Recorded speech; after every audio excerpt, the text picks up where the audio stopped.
Jumpa dengan saya Hesbun Arif dari Forum News Network.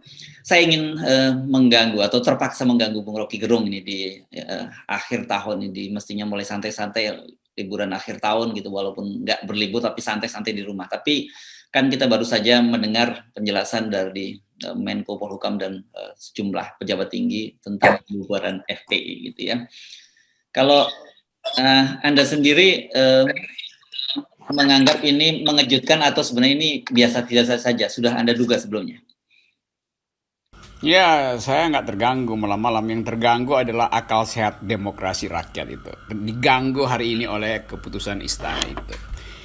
Ini soal yang dengan mudah kita duga karena sekuensisnya jelas.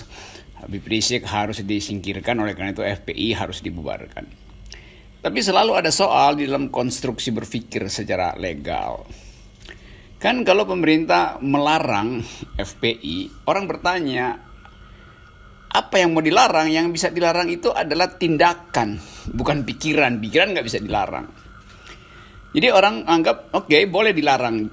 Lalu kita pergi pada konstruksi hukumnya tuh. Yang dilarang pasti adalah kejahatan. Kalau kebaikan bagaimana dilarang gitu kan? Kan itu hukumnya kan bilang begitu. Jadi undang-undang selalu menganggap melarang yang buruk. Sekarang yang buruk adalah FPI melakukan kekerasan, maka dia dilarang tuh. Yang dilarang adalah perbuatan kekerasannya, bukan FPI yang dilarang. Jadi anggota FPI-nya dibawa ke pengadilan, bukan FPI yang dibubarin. Kan nggak ada dalam teori hukum organisasi berbuat kejahatan. Nazi bahkan yang dihukum adalah tokoh-tokoh Nazi itu. Belakangan kemudian diterangkan bahwa karena itu adalah menyangkut kejahatan kemanusiaan yang luar biasa, maka organisasi fasisme itu tidak diizinkan tuh. Tetapi tokoh-tokoh yang memperjuangkan fasisme masih beredar di Eropa, bahkan masuk di parlemen yang disebut Partai Kanan, Le Pen misalnya di Prancis dan di beberapa negara Eropa Utara. Tapi dia kemudian kena pasal individu kan, karena organisasi udah nggak ada. Demikian juga FPI itu. FPI dianggap status hukumnya udah dicabut 2019 apa. Ya kalau dicabut ngapain dilarang lagi? Ini kan yang mesti dibatalkan status hukum. Emang. Jadi sekali lagi dari segi konsep itu udah kacau. Kalau mau melarang ya larang perbuatan yang buruk gitu. Sekarang misalnya tiba-tiba ini kita bayangin misalnya ada kebakaran di Petamburan. Lalu anggota FPI yang udah dilarang itu keluar rame-rame membantu untuk memadamkan api. Lalu polisi datang, Anda anggota FPI. Ya saya anggota FPI mungkin merasa iya saya anggota FPI walaupun dilarang. Anda tidak boleh lakukan kegiatan. Kegiatan apa? Kegiatan membantu memadamkan api. Itu kan gila kan. Ya jadi paradoks dari orang yang ingin mempertontonkan kekuasaan itu pemerintah itu menimbulkan kelucuan nanti dalam prosedurnya tuh. Nanti polisi mesti jaga FPI supaya jangan keluar dari Petamburan. Kendati dia mau menolong orang tetangganya yang lagi kebakaran kan. Ajaib gitu kan. Atau ada banjir segala macam, FPI nggak boleh turun. Kenapa? Ya karena FPI dilarang melakukan kegiatan. Itu akibatnya kalau kekuasaan nggak ngerti konsep hukum dari perbuatan. Jadi hukum pidana itu mengatur perbuatan kejahatan, karena itu disebut pidana tuh. Perbuatan baik tidak diatur di KUHP.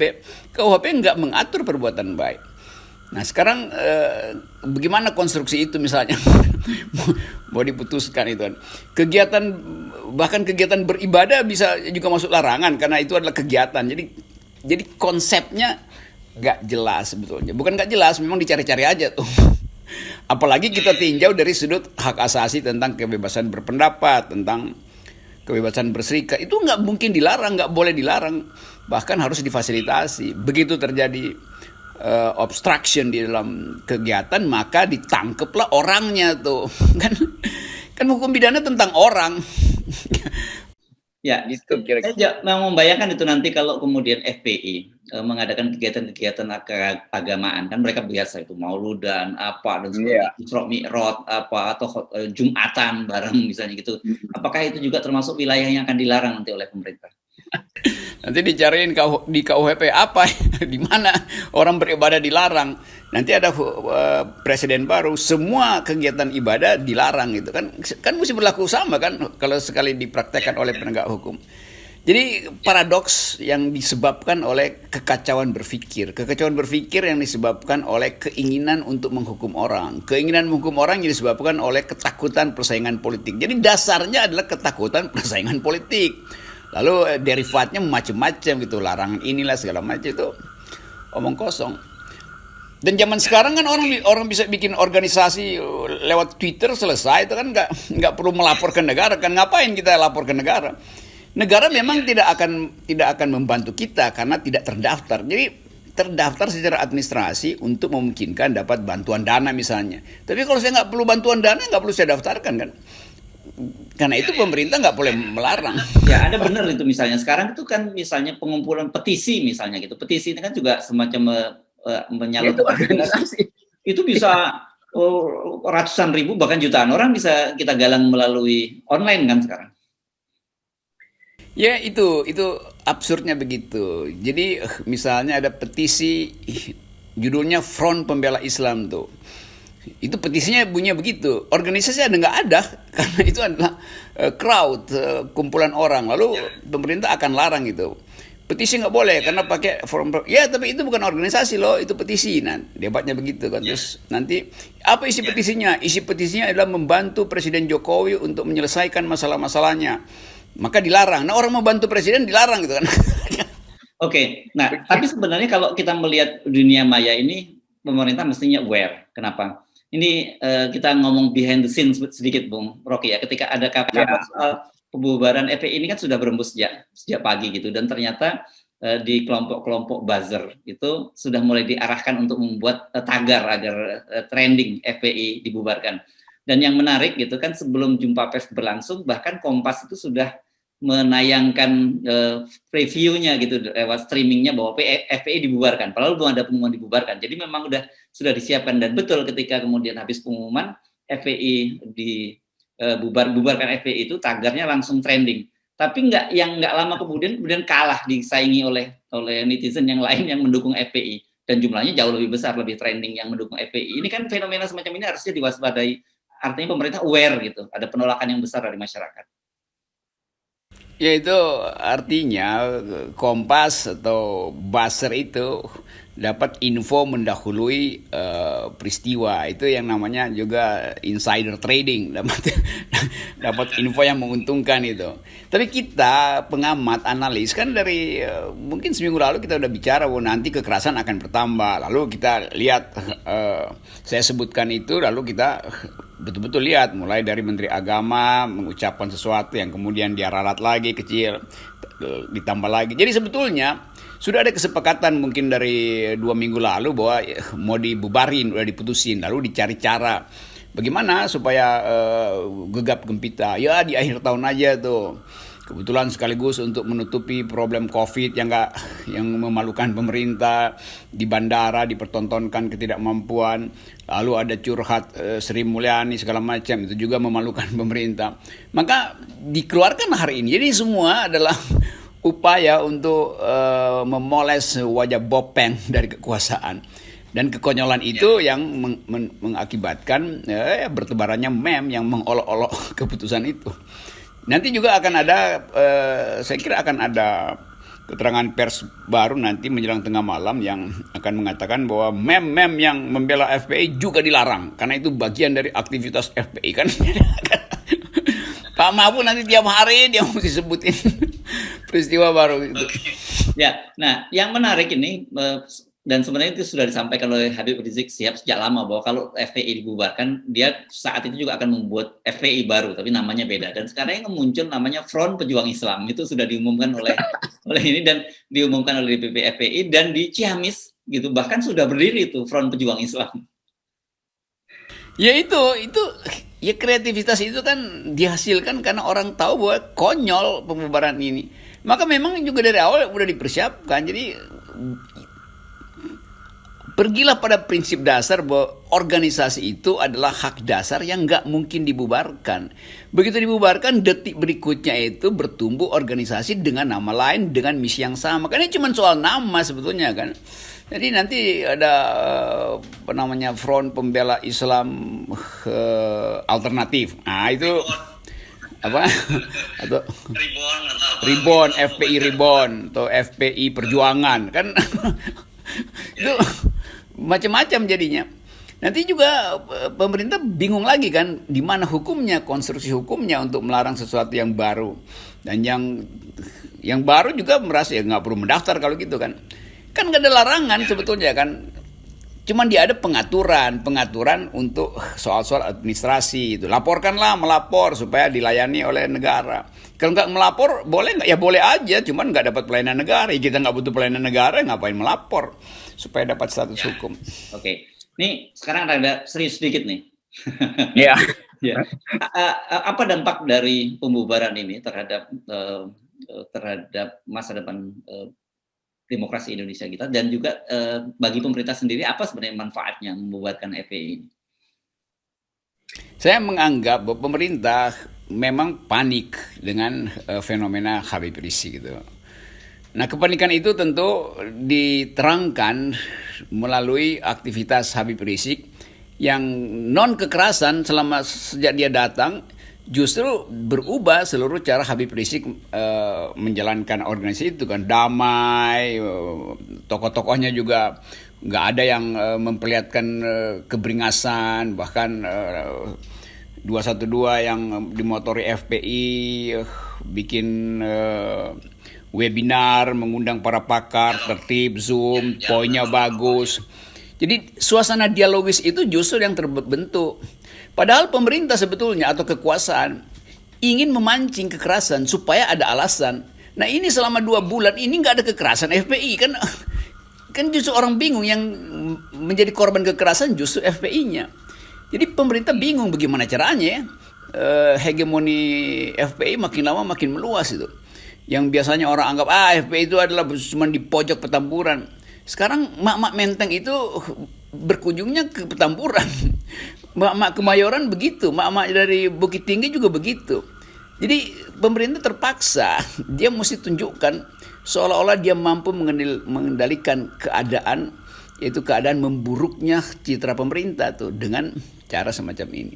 Jadi pelarangan itu justru memperburuk citra pemerintah. Lain misalnya kalau sejak Habib Rizik tiba di bandara, lalu ada kegiatan yang betul-betul meresahkan rakyat, membuat onar di Kemang, melakukan operasi minuman keras segala macam, mulai merusak toko. Itu boleh ada alasan untuk mengevaluasi status dari FPI. Tapi justru FPI setelah Habib Rizik pulang itu newborn sebetulnya. Karena Habib Rizik juga mengerti bahwa dia harus melakukan perubahan di dalam kemampuan manajerial FPI itu. Kan itu soalnya sebetulnya tuh. Ya, oke. Nah, kalau soal citra buruk ini kan kelihatannya pemerintah kesannya tidak peduli gitu, karena banyak sekali kebijakan-kebijakan pemerintah yang sebenarnya juga bertentangan dengan aspirasi dari publik. Dan pemerintah sih nggak peduli, jalan terus. Itu yang menyebabkan orang merasa kok nggak adil gitu ya. Partai-partai politik yang koruptor itu justru yang memecah belah bangsa, memecah belah keadilan tuh. Kok bukan mereka yang dibubarin? Kan itu logika publik gampang aja kan. Hal semacam itu. Nanti pemerintah bilang ya itu soal lain. Loh itu sama aja, itu kan disebutin dasar pembubaran FPI adalah karena FPI bertentangan dengan Pancasila. Sila kemana? Sila pertama, apakah FPI tidak berketuhanan yang Maha Esa? Sila kedua, kemanusiaan beradab, apakah FPI tidak membantu proses-proses kemanusiaan dalam bencana segala macam, dan seterusnya. Sila kelima, keadilan sosial, apakah FPI tidak membagi-bagi bansos atas sumbangan dia sendiri. Jadi kan mesti ditunjukkan. Kalau sekedar ngomong tidak sesuai dengan Pancasila, yang mana sila? Seluruh sila itu dilakukan oleh FPI justru kan. Nah itu soalnya. Terus nanti apalagi macam-macam akan dibuat oleh pemerintah. Bung Rocky, ini kesekian kalinya saya bertanya pada Anda soal mengapa sih kemudian pemerintah ini mengambil jalan keras menghadapi Habib Rizik Syihab, bahkan menutup pintu dialog. Kan kalau seperti ada menyinggung dalam dialog dengan para tokoh itu kan juga pada waktu itu Habib Rizik juga menawarkan semacam dialog dan rekonsiliasi. Tapi kan kemudian kubu istana lewat Pak Muldoko buru-buru menepis dan menganggap tidak perlu ada rekonsiliasi. Di dalam teori sosiologi kontemporer atau political economy, kita tahu bahwa proses deepening, di dalam teori namanya deepening, itu pendalaman investasi, pendalaman kapital, pembentukan kapital baru, itu harus didampingi oleh pengendalian politik. Itu doktrinnya begitu tuh. Jadi kita mau lihat apakah karena ada pendalaman kapital, entah itu kapital lokal atau kapital asing yang hendak masuk, maka mesti dilakukan penertiban politik, itu satu soal. Atau sebaliknya, karena diperlukan jaminan stabilitas, maka pengendalian dilakukan untuk dipamerkan pada pemodal bahwa ini aman itu. Itu teorinya begitu. Tapi dua versi itu juga gagal. Karena apa? Karena Sri Mulyani barusan mengatakan bahwa kegagalan Indonesia itu bukan sekedar di dalam soal pertumbuhan, tapi soal korupsi. Jadi investor yang mau masuk ke Indonesia, dia pertama-tama menginginkan ada stabilitas. Karena itu mesti ditunjukkan ada pengganggu, maka kenalah FPI, seolah-olah disebut pengganggu tuh. Tapi si investor juga membaca keterangan dari Sri Mulyani bahwa Indonesia memburuk bukan karena FPI mengganggu investasi, tapi karena partai politik melakukan korupsi. Kan itu kan. Lu orang luar negeri juga bikin analisis, apakah FPI membantu koruptor? Enggak, justru FPI menghajar korupsi. Lalu orang bingung, loh, FPI menghajar korupsi supaya Indonesia bertumbuh, supaya iklim investasi bagus. Loh, kenapa dia dibubarin? Kan ini benar-benar absurd di dalam cara berpikir rejim tuh. Gila itu. Oke. Jadi menurut Anda ini apa dong kalau gitu, kalau kepentingan ekonomi sebenarnya harus dikejar, tapi di satu sisi sebenarnya kemudian mereka juga menunjukkan inkonsistensi dalam mendorong tumbuhnya perekonomian di Indonesia ini. Itu yang namanya kebijakan dari kekuasaan yang kalap. Bahwa kita bisa berpikir bahwa ada sejumlah kepentingan yang ingin meminta agar supaya ada ketegasan dalam soal-soal intoleransi. Tapi istilah itu udah hilang selama ini. Radikalisme, intoleransi udah nggak ada lagi melekat pada FPI. Tiba-tiba diucapkan lagi oleh istana tuh, Menteri Agama ngomong begitu, Menteri Dalam Negeri segala macam tuh. Jadi seolah-olah istilah itu harus dihadirkan terus itu, sampai ada yang dihukum karena itu. Nah, problemnya FPI masuk di dalam suasana di mana rejim mengalami segala macam kemerosotan, maka dijadikanlah dia sasaran bersama, baik oleh kapital, baik oleh feodalisme di dalam partai, dan baik oleh kepentingan persaingan politik menjelang 2024. Jadi seluruh fasilitas itu diajukan di dalam, saya bayangin rapat kabinet itu ya mungkin 2 jam aja untuk merumuskan konstruksi hukumnya, tapi konstruksi sosiologinya itu udah saling di-share dari setahun lalu mungkin. Ada pemodal yang udah membisikkan ini bahaya nih kalau tidak ada jaminan soal kemajemukan segala macam. Padahal FPI berubah total sejak Habib Rizik pulang tuh, mengundang banyak orang, tokoh agama lintas segala macam. Tapi informasi itu kan nggak nyampe ke publik karena berita tentang FPI bahkan dilarang oleh sosial media, Facebook segala macam tuh, sehingga publik nggak bisa lihat sebetulnya apa yang terjadi dalam perubahan FPI. Nah, beberapa tokoh misalnya yang saya cukup kenal menganggap nggak ada berubah tuh FPI. Ya memang karena berita perubahan itu bahkan tidak boleh disiarkan kan, sehingga orang hanya menduga-duga tuh. Jadi inilah proses regimentasi baru yang memperlihatkan bahwa indeks demokrasi kita pasti menurun, pengetahuan pemerintah tentang hak asasi manusia memburuk, dan pada saat yang sama seluruh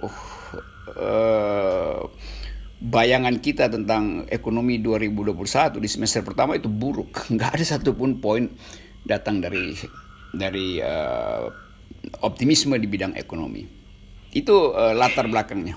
Ya, Rek. Tapi kira-kira apa manfaat yang akan diperoleh oleh pemerintah dari pembubaran ini? Pemerintah dia nggak pikir manfaatnya, pokoknya dia berpikir secara pendek bahwa harus ada yang disajikan pada publik untuk menutupi isu yang lain itu. Jadi itu aja tuh. Jadi hanya semata-mata demi itu tuh. Karena kita hitung dari segi apapun, problem kita bukan soal FPI, problem kita adalah gagalnya penanganan COVID dan penanganan ekonomi. Lain kalau dia sukses dua-duanya, baru FPI dijadikan target utama. Sekarang FPI ditarget utamakan untuk menutupi dua kegagalan itu di bidang kesehatan dan di bidang ekonomi. Jadi fungsinya buat undercover dari government stupidity aja. Ya, sayang sekali ya, karena kan harusnya pendekatan begitu harus ada analisis cost and benefit gitu ya. Kalau cuman benefitnya kecil, costnya terlalu gede, itu kan sebenarnya sayang sekali. Iya, karena akuntansi istana itu tidak mengerti tentang analisis benefit and cost itu tuh. Dia cuma mengerti analisis bahwa negara tidak boleh kalah. Kan itu yang dasar akuntansinya tuh. Karena itu mesti ada yang dikalahkan. Yang dulu kita udah analisis, begitu Presiden bilang negara tidak boleh kalah, maka kita udah duga bahwa FPI akan dihajar babak belur. Karena FPI yang mesti dikalahkan itu. Padahal negara ini demokrasi, dasarnya kedaulatan rakyat. FPI adalah rakyat, bukan kedaulatan negara, apalagi kedaulatan presiden. Itu kan nggak begitu cara lihatnya. Oke, Bung Rocky, kan ketika FPI saya HTI dulu dibubarkan, kan orang sudah memprediksi ini berikutnya akan ada muncul korban-korban lain. Dan sekarang sudah terbukti kan kemudian FPI. Nah, ini kan dalam jangka panjang bisa jadi kemungkinan akan merambah ke hal-hal lain ketika sukses melakukan pembubaran terhadap FPI. Ya, itu pemerintah berpikir begitu, bahwa ini shock terapi setelah HTI, dan HTI tetap aja hidup tuh. Organisasi yang dia nggak punya organisasi, tapi pikirannya hidup. Webinarnya bisa jalan terus kan. Dan pemerintah mau pantau itu dengan dasar apa membubarkan webinar dari mantan-mantan HTI misalnya kan. Lain kalau di organisasi mungkin lebih mudah diawasi tuh dalam upaya pemerintah untuk memberangus. Tapi kalau sekarang pikiran-pikiran itu ada terus. Pikiran tentang negara Islam itu pasti hidup. Jadi buat apa sih ngontrol pikiran itu kan? Kalau misalnya dianggap HTI mau bikin negara Islam, dengan cara apa? Bikin partai, ya tunggu aja dia bikin partai. Demikian juga FPI. Khilaf. Ini ya itu analisis yang simpel, tapi pemerintah mesti punya dagangan tuh. Lalu ditakut-takutilah masyarakat. Nah, upaya pemerintah untuk menakut-nakuti masyarakat itu dalam rangka untuk memungkinkan pemerintah bekerja di dalam suasana ketakutan publik supaya nggak ada yang ganggu dia tuh. Jadi bagian yang paling buruk dari demokrasi kita selama reformasi ya per hari ini itu. Jadi kita akan memasuki tahun 2021 yang disebut tahun pemburukan demokrasi. Itu aja. Baik. Terima kasih Bung Rocky. Oke. Assalamualaikum warahmatullahi wabarakatuh. Salam sejahtera untuk kita semua. Saudara-saudara, tanggal 30 Desember 2020 di penghujung tahun ini, tiba-tiba kita mendengar sebuah konferensi pers dari beberapa institusi mewakili pemerintah tentang pelarangan terhadap Front Pembela Islam atau FPI. Konferensi pers ini adalah tentang larangan kegiatan, penggunaan simbol dan atribut, serta penghentian kegiatan Front Pembela Islam. Dan di situ ada beberapa institusi, Kementerian Dalam Negeri, Kementerian Kumham, Kepolisian Republik Indonesia, Kominfo, Kejaksaan Agung, dan BNPT. Saudara-saudara, FPI ini sudah ada sejak tahun 1998. Bahkan beberapa waktu lalu saya pernah mewawancarai Sekjen FPI, Saudara Munarman, tentang perjalanan FPI selama 22 tahun. Organisasi ini merupakan sebuah organisasi sosial kemanusiaan dan juga tentu saja dakwah, dan selama ini dianggap oleh sebagian dan bahkan sebagian besar masyarakat sangat bermanfaat, terutama ketika terjadi bencana kemanusiaan, bencana alam di berbagai tempat. Salah satu yang paling monumental adalah ketika terjadi tsunami Aceh tahun 2004 atau 16 tahun yang lalu. Nah, sekarang organisasi ini kemudian dinyatakan sebagai organisasi yang terlarang dengan alasan salah satunya tidak mempunyai legal standing. Dan legal standing ini adalah tidak terdaftar di Kementerian Dalam Negeri, yaitu apa yang disebut sebagai SKT, Surat Keterangan Terdaftar. Kita tahu bahwa ini sudah menjadi polemik sejak Juni 2019. Ketika itu ada hambatan-hambatan sehingga membuat organisasi FPI ini tidak bisa memperpanjang SKT-nya. Dan akhirnya mereka memutuskan untuk tidak mendaftar. Dan kita juga tahu bahwa konstitusi kita, Undang-Undang Dasar 1945, menjamin kebebasan. Kebebasan untuk berpendapat, baik lisan maupun tulisan, kebebasan untuk berserikat, yaitu berorganisasi dan berkumpul. Ini adalah bagian dari jaminan dasar konstitusi kita terhadap hak-hak rakyat, terutama yang menyangkut masalah hak demokrasi. Dengan adanya pelarangan ini tentu saja menimbulkan tanda tanya. Kenapa baru terjadi sekarang? Kenapa tidak terjadi ketika bulan Juni 2019? Kenapa selama ini dalam proses pada waktu itu dan sebelumnya justru juga cukup banyak pejabat-pejabat pemerintah yang mempunyai hubungan yang baik dengan pimpinan-pimpinan FPI dan juga dengan organisasi Front Pembela Islam. Kenapa itu terjadi? Dan kenapa diberlakukan sekarang? Ini adalah yang menjadi pertanyaan publik. Ada apa sebetulnya hingga 6 kementerian melakukan surat keputusan bersama menghentikan organisasi ini seolah-olah ada sesuatu yang luar biasa. Saya melihat bahwa ini adalah persoalan bagi perkembangan demokrasi kita. Ini adalah sebuah pembunuhan terhadap demokrasi kita dan hak-hak untuk berserikat ataupun berkumpul. Karena kalau kita lihat undang-undang kita dan prinsip negara kita adalah negara hukum, seharusnya tuduhan-tuduhan dan keberatan-keberatan pemerintah terhadap organisasi ini bisa dilakukan melalui keputusan pengadilan. Dan seharusnya pelarangan atau pembubaran, penghentian kegiatan organisasi itu bisa dilakukan melalui keputusan pengadilan. Sehingga masyarakat bisa menilai dan bisa melihat secara transparan apa yang sebenarnya terjadi.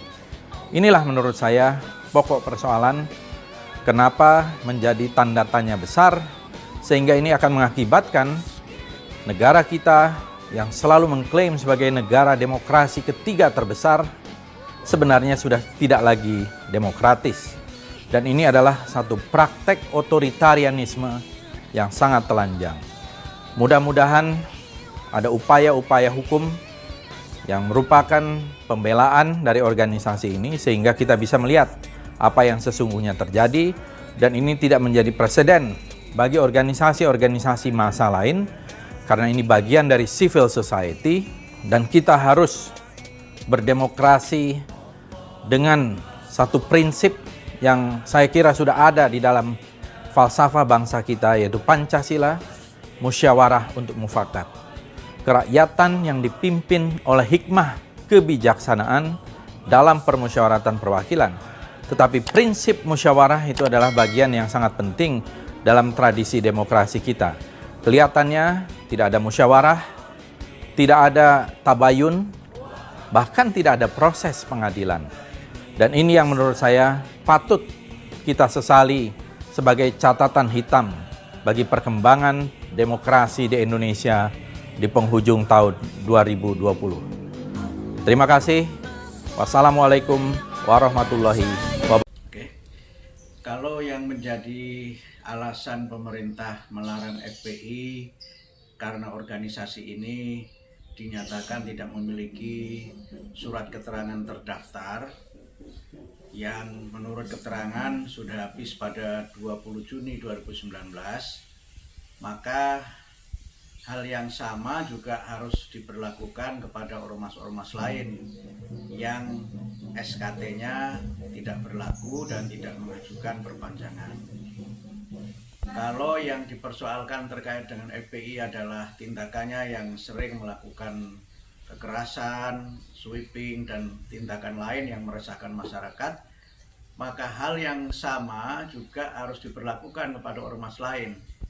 Karena dalam pemahaman saya, tidak hanya FPI yang dalam kegiatannya juga melakukan tindakan seperti sweeping dan perbuatan-perbuatan seperti main hakim sendiri. Akan tetapi, apa yang dilakukan pemerintah ini bukan satu bentuk sikap anti terhadap Islam. Bukan pula sikap yang menunjukkan adanya ketidakterbukaan pemerintah terhadap umat Islam.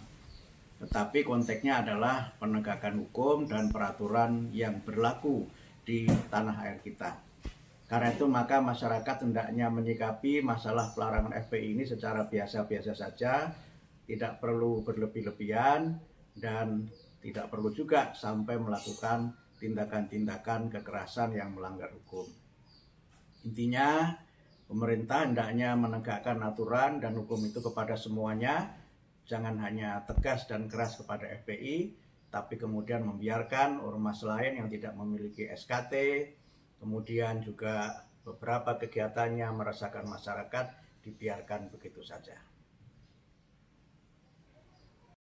Yaitu FPI dibubarkan. Jadi, saudara-saudaraku, saya melihat ini sebuah langkah politik yang memang menurut saya itu menghabisi bangunan demokrasi kita. Saya tahu bahwa tidak mungkin ada lagi pengadilan HAM berat itu karena 6 laskar FPI itu sudah sejak semula di-frame sebagai teroris, ya. Dan karena itu Anda gagal melampaui ujian berat yang pertama. Kalau mau diteruskan, monggo, ya. Silahkan gaspol, silahkan terus, ya. Tapi urusan Anda, Pak Jokowi dan teman-teman, juga Mahfud, ya. Hati-hati ya, Mahfud. Urusan langsung kepada Allah. Assalamualaikum warahmatullahi wabarakatuh. Alhamdulillahil qail, walillahumma malikal mulki, tu'til mulka man tasya' wa tanzi'ul mulka mimman tasya' wa tu'izzu man tasya' wa tudhillu man tasya' biyadikal khair innaka ala kulli syai'in qadir. Jadi tahun 2017 HTI dibubarkan, ya. Caranya sederhana sekali, ya. Jadi Direktorat Jenderal Administrasi Hukum Umum Kementerian Hukum dan HAM mencabut status Badan Hukum Ormas Hizbut Tahrir Indonesia (HTI). Dengan demikian, HTI resmi dibubarkan pemerintah. Kemudian Pak Wiranto menerangkan mengapa nggak usah ada peradilan karena alasan-alasan yang dikemukakan.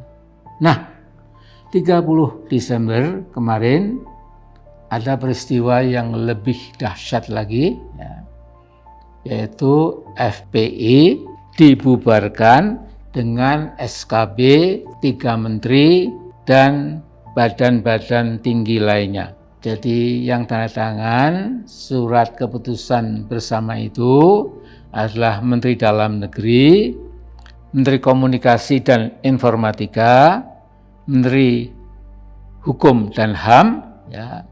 Kemudian yang lainnya adalah Kapolri, Jaksa Agung, dan Kepala Badan Nasional Penanggulangan Terorisme. Ya. Nah, jadi, saudara-saudaraku, saya melihat ini sebuah langkah politik yang memang menurut saya itu menghabisi bangunan demokrasi kita. Jadi di sini saya langsung yakin bahwa mereka ini di bawah judul menimbang itu bahwa poin E sebagai berikut. Ini saya sampaikan, saya baca bahwa pengurus dan atau anggota FPI maupun yang pernah bergabung dengan FPI berdasarkan data sebanyak 35 orang terlibat tindak pidana terorisme dan 29 orang diantaranya telah dijatuhi pidana. Di samping itu, sejumlah 206 orang terlibat berbagai tindakan pidana umum lainnya dan 100 orang diantaranya telah dijatuhi pidana. Jadi saudara-saudara, mereka dengan menimbang ini, ya, mereka langsung menyimpulkan, ya, tanpa babi bu jangan dibantah, ya, kita nggak boleh bantah, ya, bahwa 6 laskar FPI yang menurut kita para syuhada itu oleh mereka itu juga termasuk geng teroris.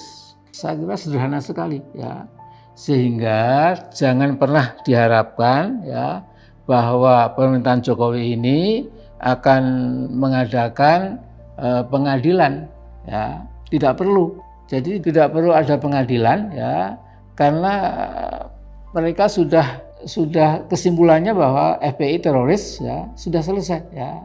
Nah, dalam hal ini saudara, ya, ini wanti-wanti saya pada Pak Jokowi, ya, bahwa ketika Fir'aun itu mengganas di Mesir, ya, biadab sekali, ya, ada seorang beriman yang mengingatkan Fir'aun dan konco-konconya, ya, kamu jangan biadab, jangan membunuh orang semau-maumu, gitu.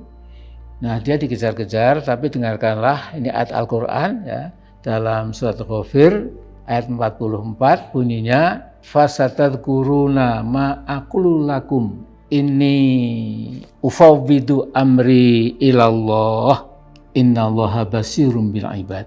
Jadi orang beriman tadi mengatakan nanti kamu para dolimin, ya, nanti kamu akan ingat apa yang saya katakan kepadamu sekarang ini, ya, bahwa nanti pada saatnya, ya, kamu akan diganjar dengan hukuman oleh Allah, dan Allah sesungguhnya Maha mengetahui, Maha melihat apa-apa yang dilakukan oleh para hamba-hambanya.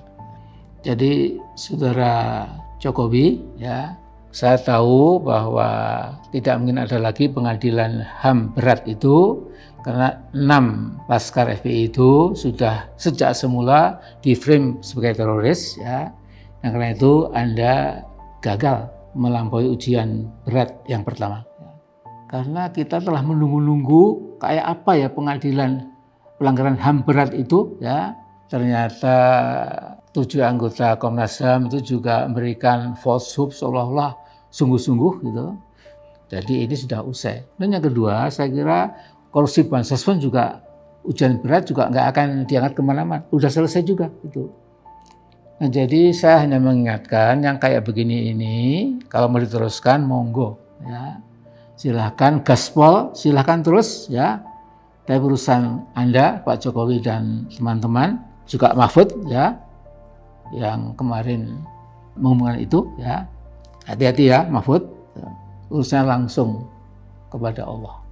Tolong 3 tahun setelah ini, ya, kalau Anda masih berkuasa sampai akhir 2024, ya, nanti Anda menoleh ke belakang, ya Allah, kok dulu bisa begitu ya saya, gitu. Tapi sudah terlambat, ya. Ini wanti-wanti ikhlas saya, mau diterima monggo, mau dibuang, diremehkan, saya juga tidak ada masalah. Tugas saya adalah mengingatkan.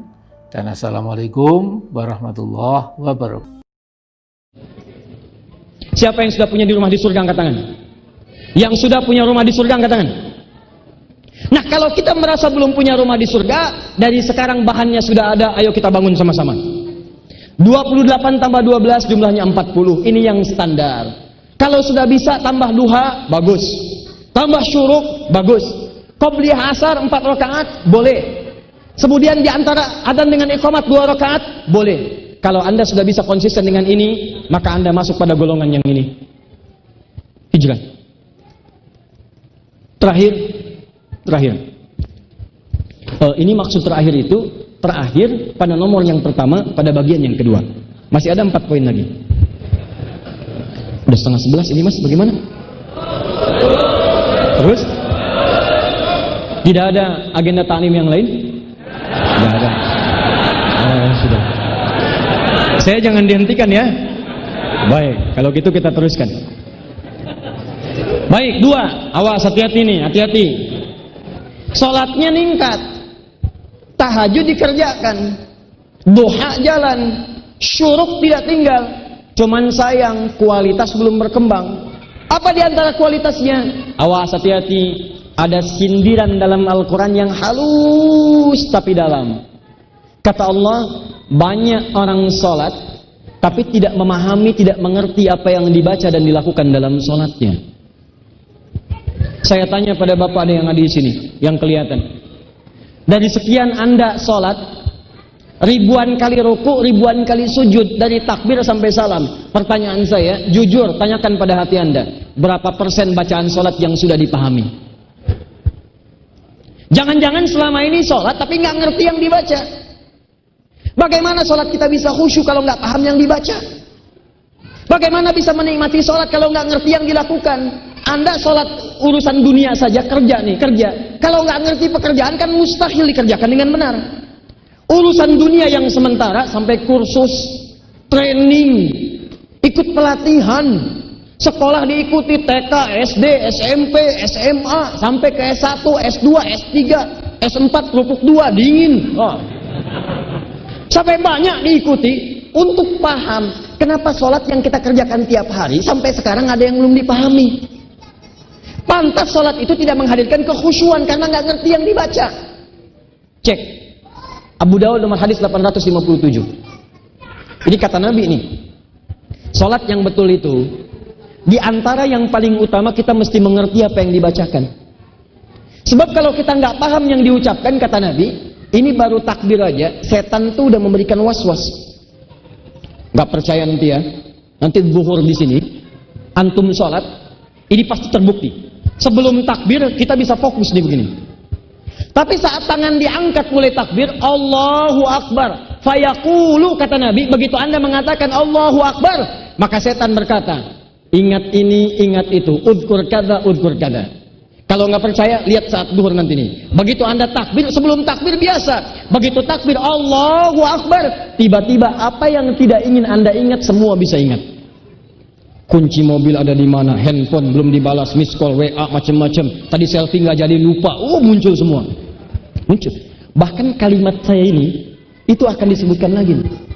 Jadi begitu Anda takbir, kata setan, hati-hati. Kata Ustadz Adi, setan akan membisikkan supaya kamu ingat sesuatu. Itu setan.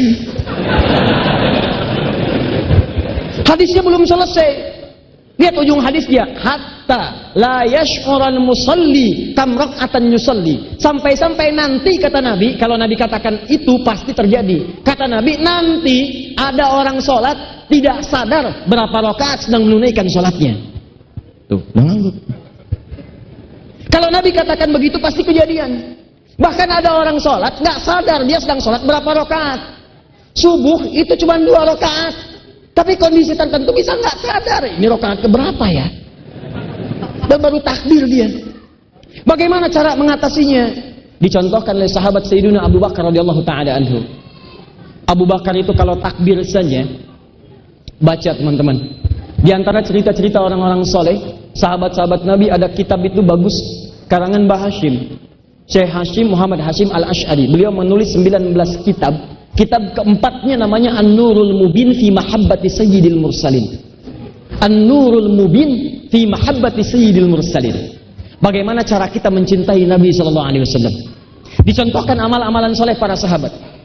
Nah, di kisah yang lain di luar kitab tadi, Abu Bakar itu punya kebiasaan. Saat sholat, beliau berusaha memahami bacaan sholat, menerjemahkan dengan pikirannya, memahami, merasakan dengan hatinya. Dikenalah kemudian dalam sejarah, begitu mulai takbir Allahu Akbar, lisannya mengucapkan Allahu Akbar, pikirannya menerjemahkan Allah Maha Besar. Hatinya meresapi, ya Allah, saya mengatakan tiap hari dalam sholat Engkau Maha Besar, tapi saya takut kalau tiap hari merasa besar dalam kehidupan, sombong dengan orang lain, merasa paling hebat dari tetangga, merasa paling hebat daripada yang lainnya, merasa yang paling pintar, yang paling kuasa, yang paling segalanya. Takut. Abu Bakar itu merasa paling khusyuk aja udah ketakutan. Jadi begitu mulai bertakbir, sudah gemetar tangannya begini. Allahu Akbar, gemetar. Hampir mirip kita subuh-subuh sholat di luar di alun-alun, gemetar tangan. Karena memahami apa yang dibaca. Jadi kalau kita bicara hijrah, sudah nggak usah jauh-jauh dulu. Perbaiki sholat kita dulu. Tingkatkan kualitas. Sebab kalau sholatnya udah bagus, orang yang sholatnya benar, kata Quran, itu hal pertama terjadi pada dirinya, akan terjadi perubahan perilaku. Quran surah 29 ayat ke-45, Innas sholata tanha 'anil fahsya. Saya tutup dulu sesi pertama di sini. Sungguh kata Allah, orang kalau sholatnya benar pasti akan terbebas dari dua sumber keburukan. Jadi kalau ada orang yang karakternya buruk, akhlaknya tidak mulia, tidak memiliki adab, itu artinya, mohon maaf, ada satu di antara dua pengaruh ini. Tidak ada yang ketiga. Satu, fahsya. Fahsya itu keburukan yang bersumber dari syahwat. Maaf. Kata-kata kotor, jorok, pornografi, porno aksi, LGBT, itu fahsya. Jadi kalau ada orang tidak sholat, kata-katanya kotor, memang dia nggak sholat. Tapi kalau antum sholat, kata-katanya kotor, senang mencela, senang berselisih, senang mengejek, itu tandanya ada yang salah dalam sholatnya. Saya tidak, Ustaz. Insya Allah tidak, alhamdulillah. Tidak seperti ibu yang itu tuh yang itu tuh. Oh, sama. Nggak pernah. Jadi kalau ada orang sholatnya benar, nggak akan ada kemaksiatan seperti itu. Mustahil.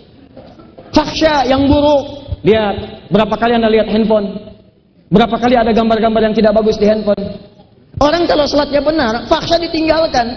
Begitu buka handphone, muncul iklan. Nggak bagus ini gambar, palingkan oleh Anda.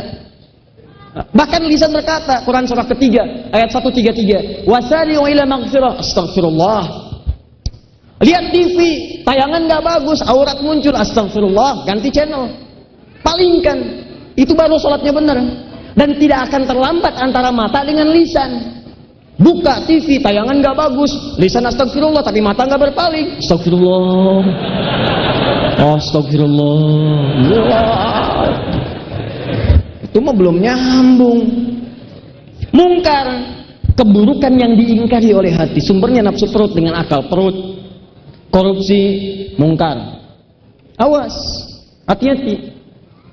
Maaf, berbohong, mungkar. Mencuri, mungkar. Menipu, mungkar. Berselisih, mungkar. Membunuh, mungkar.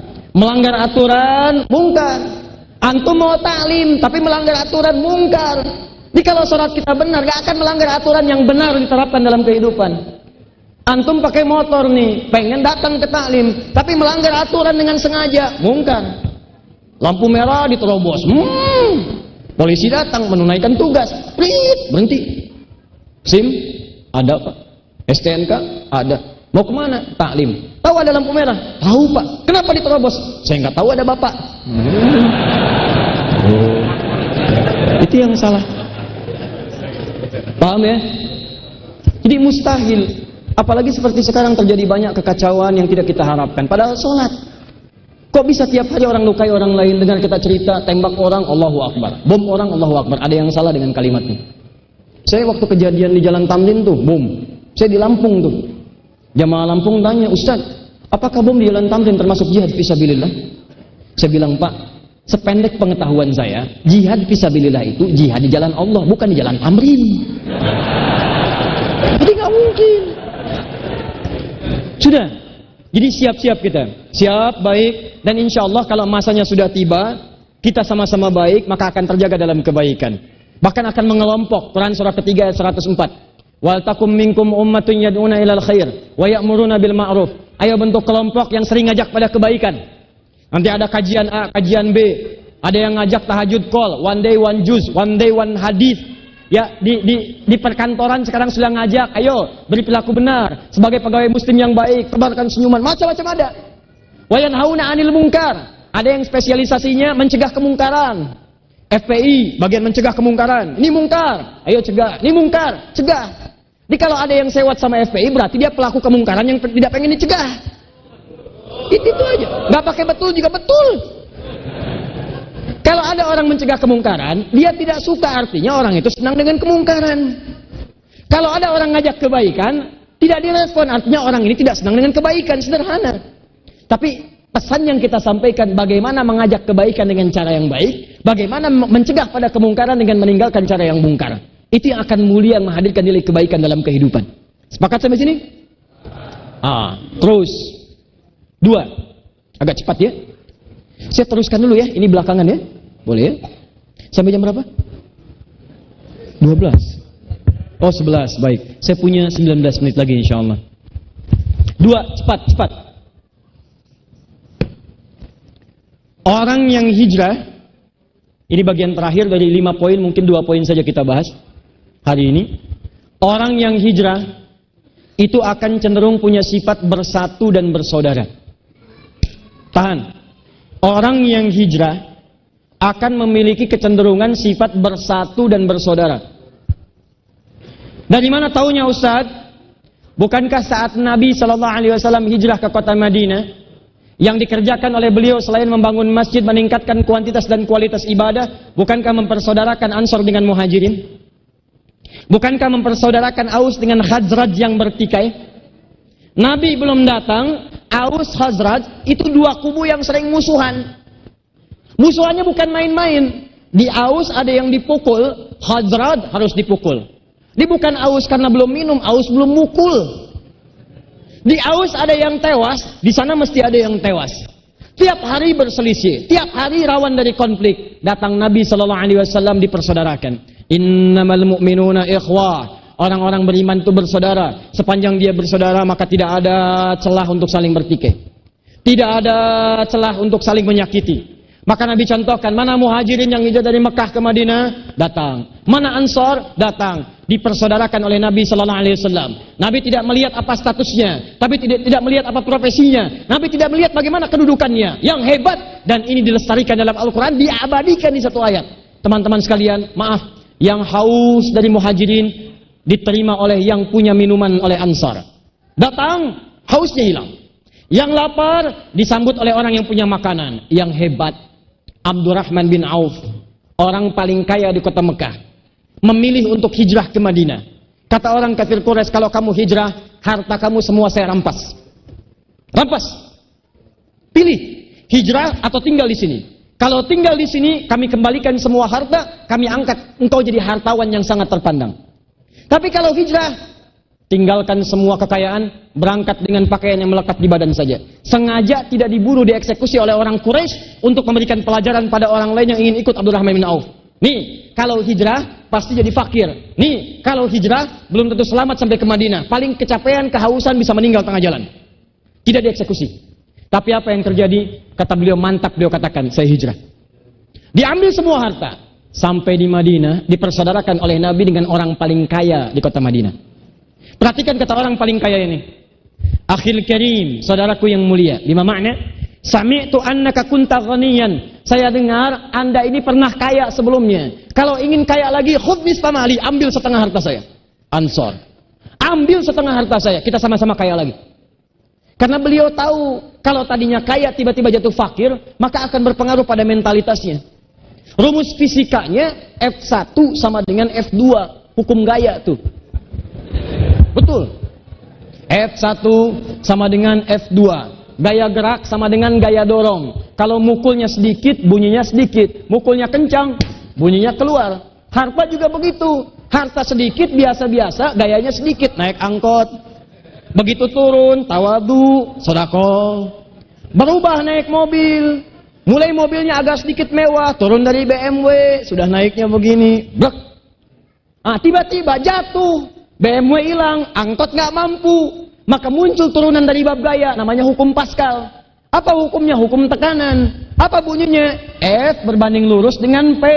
Gaya berbanding lurus dengan tekanan. Semakin banyak gaya, semakin tertekan. Jadi orang yang tadinya kaya, banyak gaya. Artis, banyak gaya. Orang populer, banyak gaya. Begitu hilang popularitasnya, hilang keartisannya, hilang kekayaannya, tidak biasa menurunkan gaya. Hidupnya penuh dengan tekanan. Orang ini menduga, khawatir banyak tekanan. Dia lupa kalau Abdurrahman bin Auf sudah mendapatkan pendidikan dari Nabi SAW. Dilatih sholat. Maknanya berdiri. Awas. Saya sudah tayangkan nanti dengan teman-teman di Akhir TV tentang sholat dari awal sampai akhir. Ternyata sholat itu dari berdiri sampai salam ada maknanya. Ini berdiri ada makna. Begini ada maknanya. Ruku ada maknanya. Bacaannya ada maknanya. Beliau diajarkan oleh Nabi berdiri tegak. Kalau masih punya kemampuan menegakkan diri, jangan meminta pada orang lain. Jangan sandarkan hidup pada orang lain. Tawakal pada Allah, ikhtiar. Begitu ditawarkan oleh orang ini, wahai saudaraku, engkau jatuh fakir, sebelumnya kaya. Kalau ingin kaya lagi, ambil setengah harta saya. Yang kedua, engkau datang ke sini tinggalkan oleh anak istrimu. Jadi istrinya nggak pengen ikut hijrah. oleh orang kafir Quraisy, dikasih hartanya kepada istrinya. Diangkat jadi perempuan paling kaya. Dan dimintakan silakan nikahi orang-orang pemuda di Mekah, kami fasilitasi. Istrinya memilih untuk tinggal di Mekah. Begitu sampai ke Madinah, kata orang kaya tadi, perhatikan kalimatnya. Kalau engkau ingin menikah lagi, pilih perempuan paling cantik di kota Madinah, aku yang fasilitasi. Masya Allah. Saya tinggal di Bekasi, Anda dari Serang datang ke Bekasi, begitu sampai Bekasi saya tawarkan, kalau pengen kaya, contoh ya, ini contoh aja, contoh, saya tawarkan, kalau ingin kaya lagi, ambil setengah harta saya. Kalau Anda ingin menikah lagi, pilih perempuan paling cantik di Bekasi, saya fasilitasi. Saya tanya pada Anda terima tawaran itu atau tidak ditolak sama sekali? Ayo, pilih. Karena memang cuma 2 kalimat ini kalau nolak mustahil. Tapi sahabat yang tadi mengatakan jazakallah khair. Terima kasih, semoga Allah berikan pahala. Arini ainal aswaq. Nabi berpesan kepada saya untuk mandiri, berikhtiar dengan baik sepanjang saya mampu. Cukup tunjukkan pada saya di mana pusat bisnisnya. Ditunjukkan dia bekerja 3 bulan jadi orang paling kaya nomor 2 di Madinah. 1 tahun jadi orang paling kaya nomor 1 di Madinah. Yang kapaknya terbuat dari emas. Tapi fungsinya, poin yang ingin saya sampaikan, dipersaudarakan oleh Nabi, diabadikan di ayat Quran surah 59 ayat 9-10. Wa yu'thiruna ala anfusihim walau kana bihim khassasah. Sampai di antara mereka itu bisa memperhatikan saudaranya, bisa memberikan apa yang dimiliki walaupun dia membutuhkan itu semua. Ansor kedatangan Muhajirin, Ansor punya air segelas, Muhajirin kehausan, Ansor pun haus, itu bisa dikasihkan airnya tanpa dibagi. Silahkan saudaraku, engkau membutuhkannya. Sekarang saya tanya pada Anda, hijrah itu bukan simbol. Hijrah itu persaudaraan. Hijrah itu persatuan. Jadi kalau Anda merasa berhijrah cuma ganti pakaian, yang satu ganti pakaian, yang satu ada yang isbal, yang satu tidak isbal, yang satu cingkrang, yang satu tidak, yang satu jilbab panjang, yang satu tidak. Tapi ketika Anda berubah tampilan, tiba-tiba Anda menjauhi persaudaraan, itu tandanya Anda belum berhijrah. Dari mana caranya Anda belajar Quran, belajar sunnah, berubah tampilan, tapi Anda tidak pernah mau bersaudara dengan yang lain. Assalamualaikum akhi, beda manhaj. Oh. Assalamualaikum ukhti, besok aja ya, besok aja. Apa susahnya bilang waalaikumsalam warahmatullahi wabarakatuh. Nah karena itulah teman-teman sekalian, cek, jangan-jangan kita merasa berhijrah, tapi kita kehilangan indikator hijrah. Dulu itu orang hijrah bersatu, dari mencela jadi mencintai, dari memukul jadi merangkul, dari musuh jadi teman. Kenapa orang sekarang hijrah jadi bermusuhan? Kenapa orang sekarang hijrah jadi terpecah belah? Ada yang salah dalam hijrahnya, ada yang perlu diperbaiki. Salah satunya apa? Buka wawasan tentang pembelajaran. Terakhir, dalam Islam itu ada yang disepakati. Apa kesepakatannya? Saya beri contoh satu saja. Kalau Nabi membawa satu dalil, satu contoh, artinya semua orang bisa mengerjakannya. Tidak akan mungkin berbeda. Contoh, Anda takbir, fayaqulu mengucapkan Allahu Akbar. Dalilnya cuma satu, contohnya satu. Ini artinya semua orang bisa mengatakan yang sama. Maka itu sampai sekarang tidak pernah ada orang salat mengatakan Allahu Rahman, Allahul Qudus. Mau Muhammadiyah, mau NU, mau Salafi, mau Haraki, mau macam-macam, semua sama. Allahu Akbar. Amerika, India, Pakistan, Indonesia semua sama. Sama persis. Tapi kalau Anda temukan yang kedua ini, hati-hati. Dalam Islam itu ada tuntunan dari Nabi, dalilnya beragam, contohnya banyak. Ini menunjukkan bahwa tidak semua orang bisa mengerjakan hal yang sama. Diberikanlah kita kesempatan untuk memudahkan ibadah. Ada yang bacaan, ada yang gerakan. Contoh bacaan, saya ambil dalam sholat. Kebanyakan kita taunya bacaan cuma 1 riwayat. Padahal di Arab itu ada 7 riwayat yang mutawatir. Tambah 3 yang masyhur, tambah 4 yang sad. Bahkan ada kabilah suku di Arab yang nggak bisa mengucapkan A. Kalau kita bilang A, dia bilang E. Ana, ane, anta, ente. Kaifa haluk, kaifa halik. Betawi itu ngikutin. Dari mana daerahnya? Syam, Syria, Lebanon, Palestina, Jordania, Imalah E. Orang Arab gak bisa mengucapkan A, E. Turun riwayat Quran dibaca dengan E, namanya Imalah. Imalah diriwayatkan oleh Imam Hamzah, punya 2 murid namanya Khalad dengan Khalaf.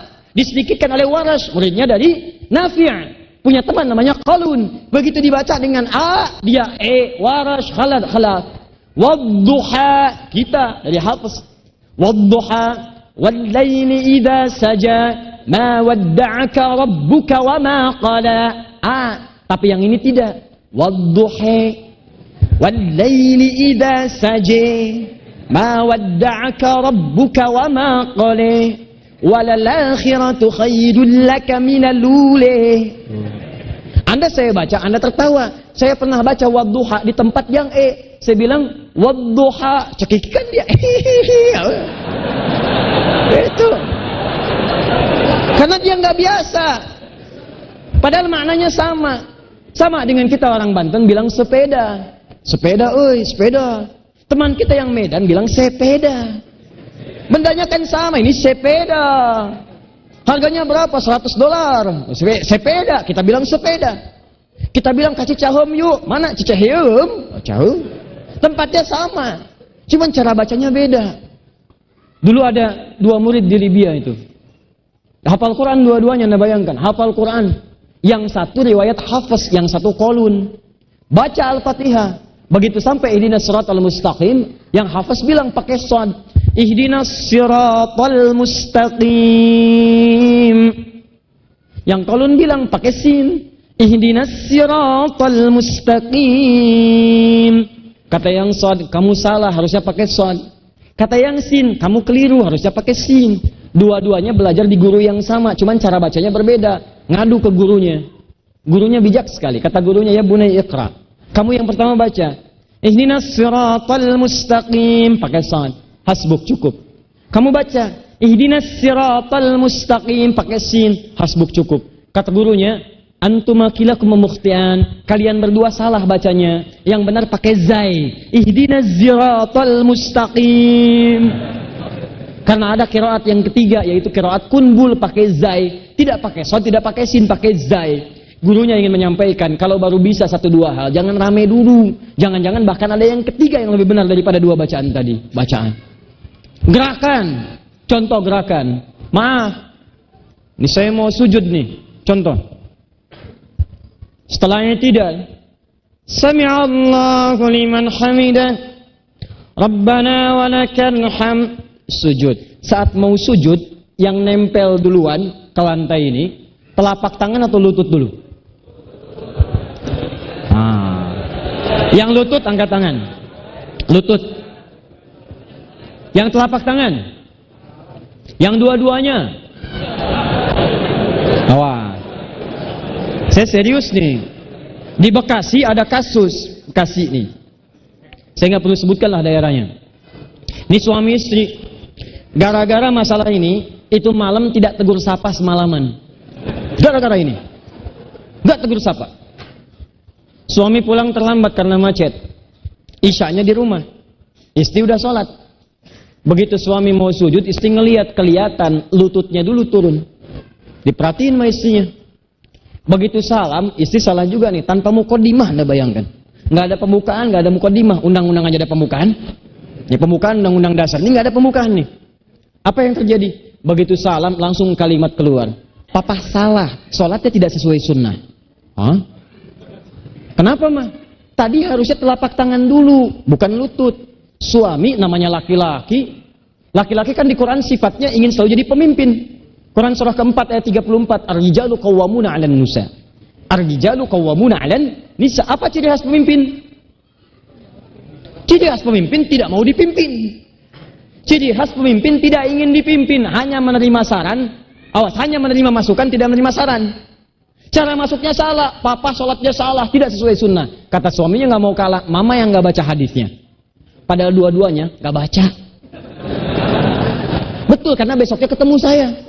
Sampaikan itu, saya sampaikan. Pak, tahu nggak Bu, Bapak dan Ibu? Itu dua-duanya ada di kitab yang sama. Namanya Abu Daud. Abu Daud itu nama aslinya Sulaiman dari Sijistan. Dikenal dengan Sulaiman As-Sijistani. Hafal 500.000 hadis. Sanadnya juga hafal, bukan cuma matannya. Dari sini sampai ke Nabi. Saking hafalnya, kata Ibnul Qayyim Al-Jauziyah, kalau dulu ada Nabi Daud bisa melunakkan besi dengan tangannya, ini Abu Daud bisa melunakkan hadis dengan lisannya. Sejak itu dikenal dengan Abu Daud. Menulis kitab hadis berdasarkan urutan fikih. Kitab hadis yang disusun dengan urutan fikih disebut dengan sunan, maka dikenal dengan Sunan Abu Daud. Bapak baca, ibu baca. Abu Daud, Sunan Abu Daud nomor hadis 838. Riwayatnya dari Wa'il bin Hujur. Itu yang pakai lutut, posisinya paling kanan sebelah bawah. Ini saya bacakan. Bima makna idza awas sajada ahadukum fala tasjud kama yabrukul ibil. Kalau seorang di antara kalian mau sujud, jangan sujud seperti duduknya unta. Faliyadha rukbatayhi qabla yadayhi. Letakkan lututnya dulu, baru kemudian telapak tangannya. Jadi begitu turun lutut, baru telapak tangan. Hadisnya itu. Kalau yang pakai telapak tangan, cuman beda 2 nomor. 840 sampai 841. Hadisnya dari sahabat Abu Hurairah. Posisinya paling kiri sebelah atas. Kalimat Nabi ya bima makna idza sajadta fala tasjud kama yabrukul jamal ba'ir. Fala tasjud kama yabrukul ba'ir. Falyadha yadayhi qabla rukbatayhi. Kalau kamu pengen sujud, jangan sujud seperti duduknya unta. Dahulukan telapak tanganmu sebelum lututmu. Pertanyaannya Ustadz, kenapa bisa jadi bertentangan? Satu suruh pakai lutut, yang dua pakai kepala. Mana yang benar? Saya katakan dua-duanya benar. Yang salah itu yang pakai kepala duluan.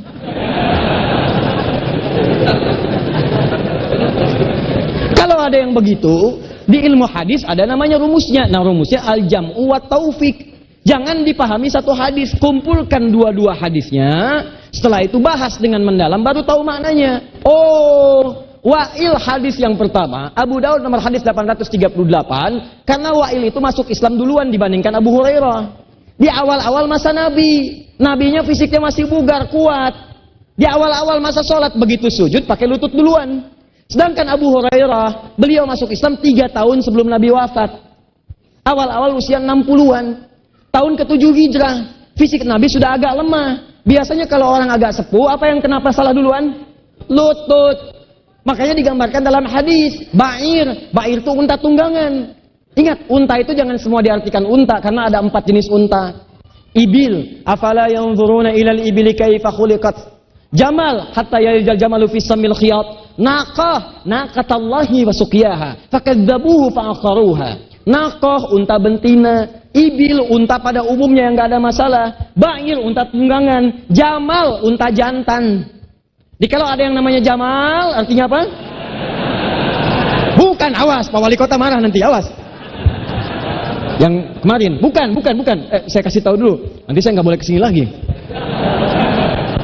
Udah doa musab, udah nyumbang masjid, dilarang kesini. Lihat sini. Saya tahu tuh bagus, khairul zaman ya, bukan Jamal, zaman. Jamal ini, ada Jamal begini, ada Jamalun. Jamalun. Kalau ini yang pertama artinya ganteng. Sifat-sifat keindahan. Jamal, sifat-sifat keindahan. Kalau sifat keindahan itu melekat pada laki-laki, maka pemiliknya disebut Jamil, Jamilun. Nah, misal nama Anda Saiful, punya sifat keindahan, Saiful Jamil, itu ganteng. Nah,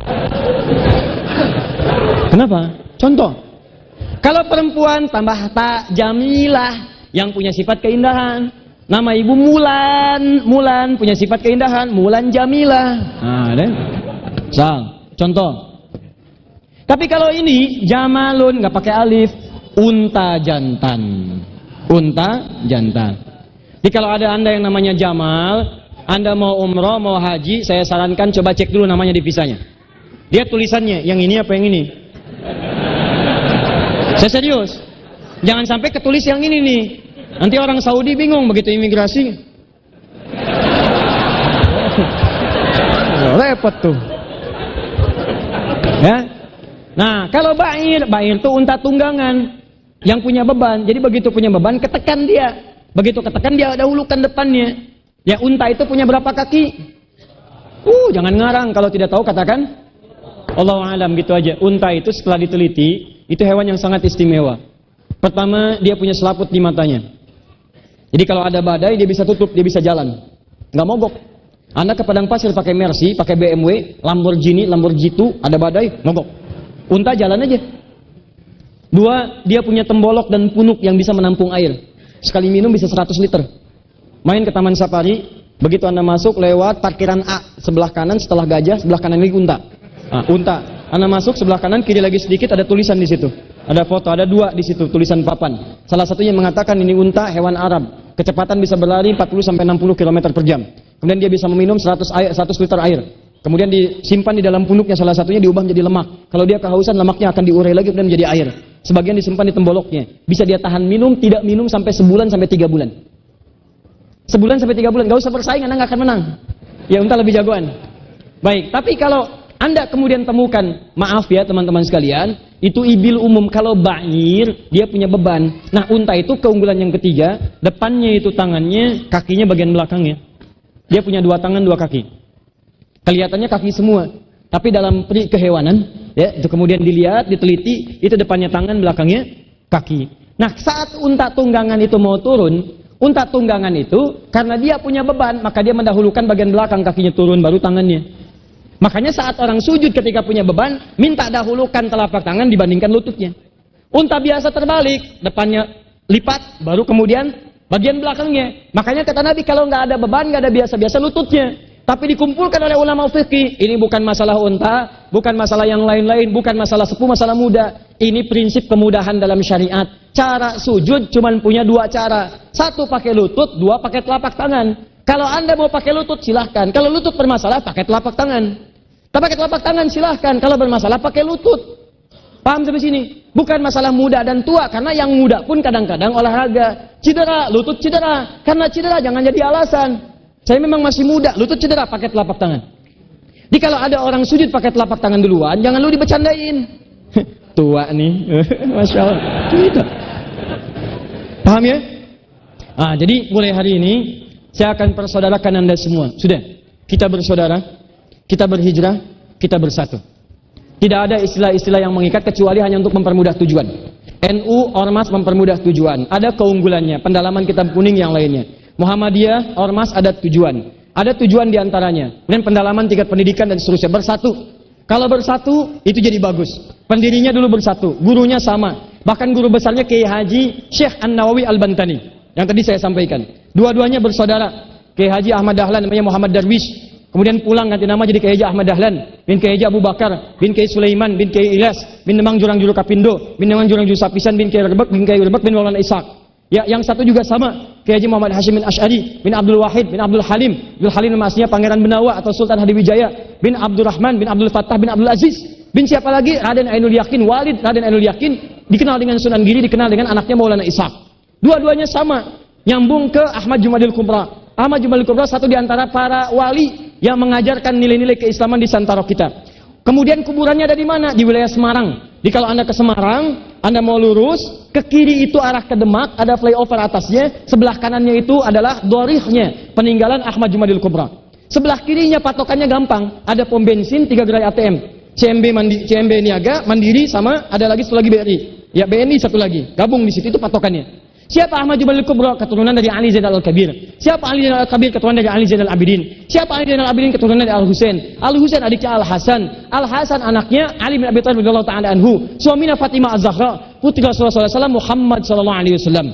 Bin Abdullah, bin Abdul Muttalib, bin Hashim, bin Abdul Manaf, bin Qusay, bin Murrah, bin Kilab, bin Ka'ab, bin Ghalib, bin Fihir, bin Malik, bin Nadar, bin Kinana, bin Khuzaimah, bin Mudrikah, bin Ilyas alaihissalam, bin Nizar, bin Mudar, bin Ma'ad, bin Adnan, bin Adli, bin Adri, bin Muqawwam, bin Nahur, bin Tari, bin Ya'rub, bin Yasjub, bin Nabit, bin Ismail alaihissalam, bin Ibrahim alaihissalam, bin Azar atau bin Nahur, bin Abir, bin Kinan, bin Arfahsyad, bin Sam, bin Nuh alaihissalam, bin Mihlail, bin Matushala, bin Kinan, bin Anwas, bin Tis, bin Adam alaihissalam.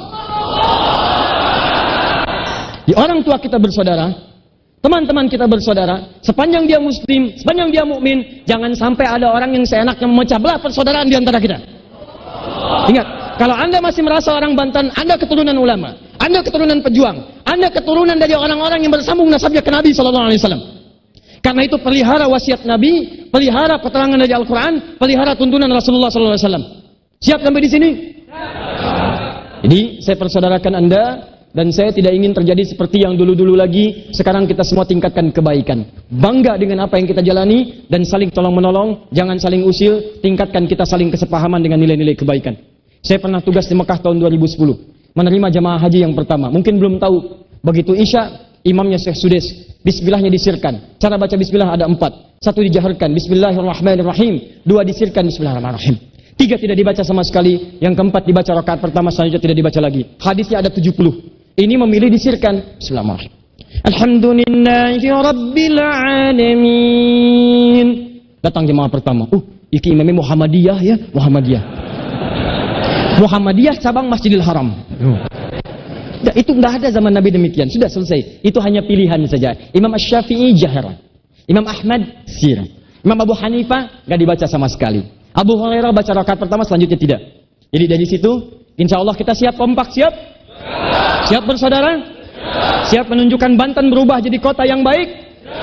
Teratur siap? Siap bela ulama? Siap jadi generasi penerus ulama? Kita tunjukkan pada dunia, kita inspirasikan pada dunia, karena sekarang kita live, kita langsung, kita insya Allah akan tunjukkan pada seluruhnya bahwa dari Banten akan muncul ulama-ulama tangguh, dari Banten insya Allah akan muncul para penerus yang memajukan daerah kita ini, dan insya Allah Banten akan maju kalau kitanya berubah lebih baik. Siap insya Allah? Saya tepati janji, pulang saya dari sini, saya akan kirimkan 2000 mushaf. Mohon izin nanti Pak ya, dikoordinasikan untuk diterima. Kemudian nanti mohon dikirimkan nomor rekeningnya, saya transferkan, khusus untuk masjid saja.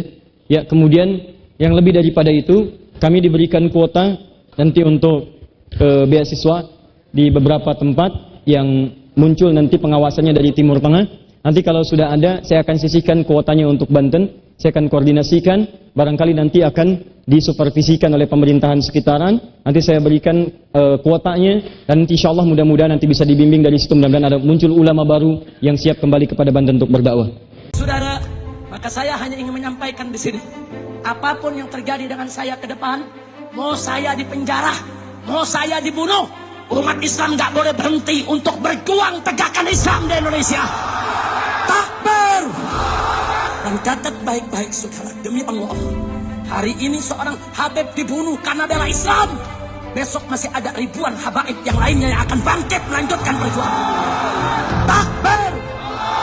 Dan catat baik-baik saudara, kalau hari ini ada seorang kiai, seorang ulama, seorang ustaz, seorang dai yang dibunuh karena membela Islam, besok akan muncul ribuan kiai, ustaz dan dai melanjutkan perjuangan.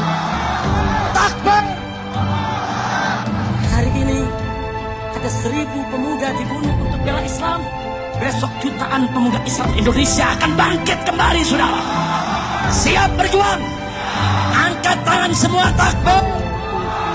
Takbir. Siap bela Allah. Siap bela Rasul. Siap bela Nabi.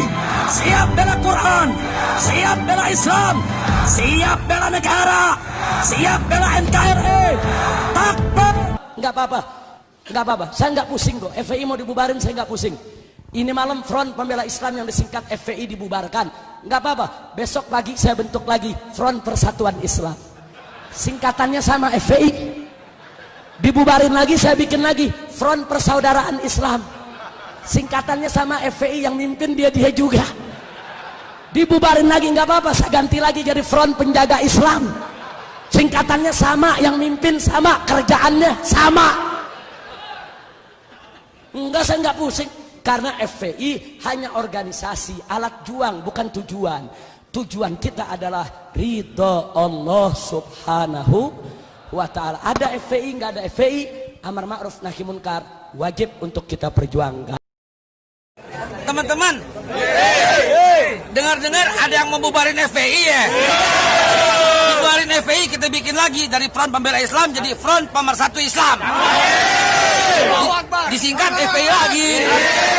Dibubarin lagi, kita bikin lagi FPI juga Front Pemersatu Islam. Kita bikin lagi Front Penyelamat Islam. Kita bikin lagi Front Persaudaraan Islam. Kita bikin lagi Front, pokoknya sekali yang bubarin kita bikin lagi FPI yang baru. Hilang 1 tumbuh 1000. Tuh yang bilang tuh yang bilang 1 tumbuh 1000 FPI. Masya Allah. Para ibu yang dengar video ini, dengerin ya. Lo kalau mau cari mantu cukup cari anggota FPI.